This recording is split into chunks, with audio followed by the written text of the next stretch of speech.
Hey there, got a big project planned? Thinking about knocking down a wall, or maybe even a whole building? Well, hold on a second. Before you get started, there are some super important rules you've got to know. Today, we're going to make it fun and dive right into the NESHAP knockdown. Yup, you heard that right. Before you swing that sledgehammer, there's a bit of homework you need to do. It's not just red tape, I promise. This is all about keeping you, your crew, and everybody else safe from some hidden dangers.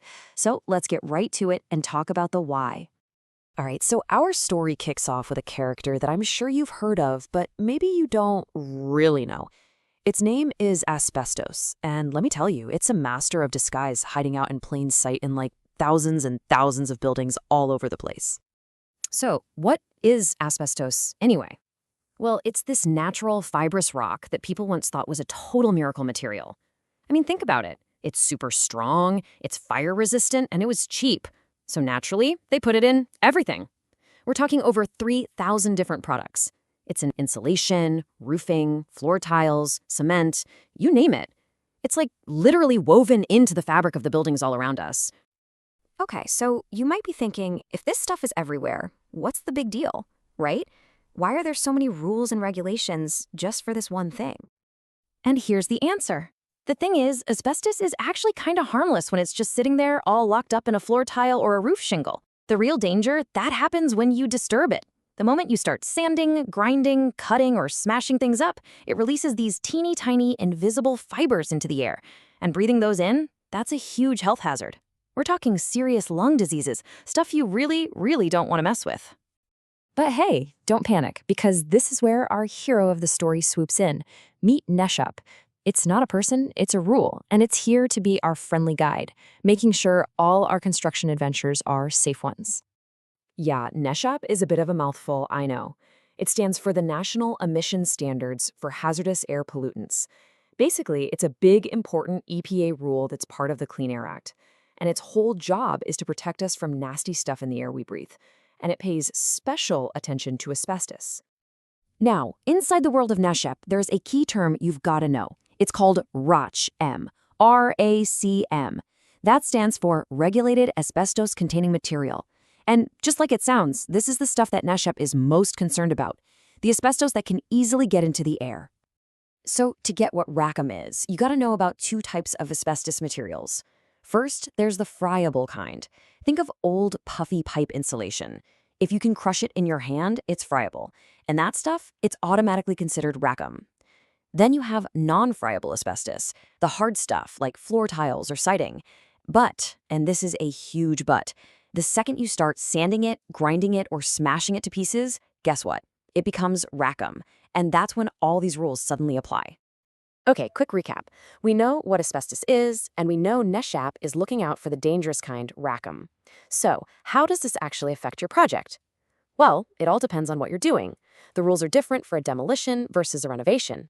And you've got to understand the difference. A demolition isn't just a wrecking ball. It could be taking down a whole building, sure, but it's also something as simple as removing one load-bearing wall. A renovation is, well, pretty much any other alteration. Now, here's the most important part, so listen up. For any demolition, I mean any of them, you absolutely must have an asbestos survey, and you must notify the authorities. It doesn't matter if you think there's no asbestos, you just have to do it. But for a renovation, you only need to notify them if you're messing with a certain amount of RACM. So what's this certain amount I'm talking about? Well, for renovations, the first magic number is 160 square feet. If you're going to disturb that much RACM on a surface, like a 10 by 16 foot patch of wall or ceiling, boom, you've hit the trigger. You have to notify. The next trigger is all about pipes. If you're dealing with asbestos on pipes, the number is 260 linear feet. If you disturb that much or more, you've got to notify. And for the last one, what happens if the asbestos is just in a big pile? You can't really measure its area or length, right? Well, in that case, the trigger is 35 cubic feet. To put that in perspective, picture a pile of debris about the size of your kitchen refrigerator. If you've got that much RACM, you've got to notify. Okay, I know.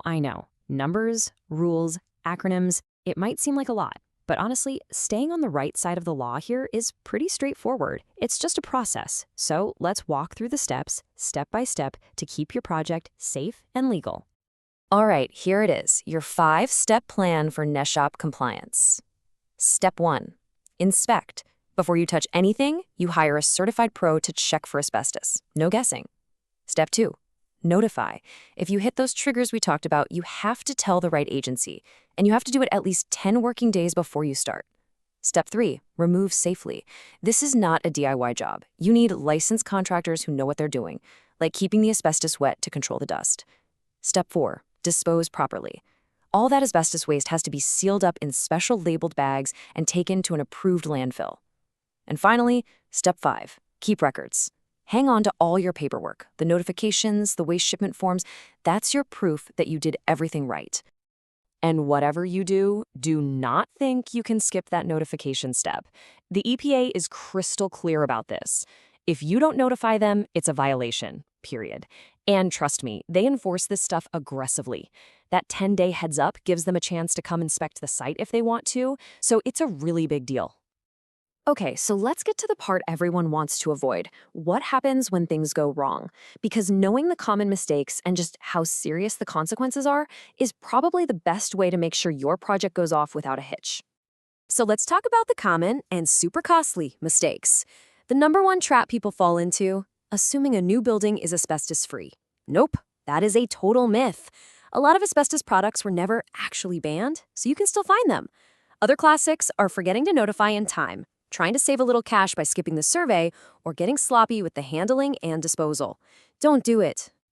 And when I say costly, I mean really costly. We're talking potential fines up to $15,000 per violation, per day. You can see how that would add up like scary fast. And here's the kicker. You can't just point the finger at your contractor and walk away.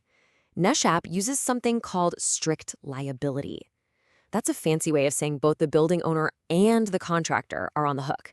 It doesn't matter who was at fault. Pleading ignorance won't work either. Even if you had no idea the rules were being broken, you're still responsible. I mean, just look at this poster. It couldn't be clearer. You simply cannot demolish a building for commercial development without telling the authorities first. It is a non-negotiable, hard and fast rule. There are no exceptions. So, if there is just one thing, one single thing you take away from all this, please let it be this phrase. Know before you demo. It's that simple. Before you do anything, you have to check for asbestos. Always. Look, getting a professional survey isn't just about following rules. It's about protecting your health, your wallet, and your entire community. It is the first, most important step of any project. So, I'll leave you with this question. What's hiding in your walls?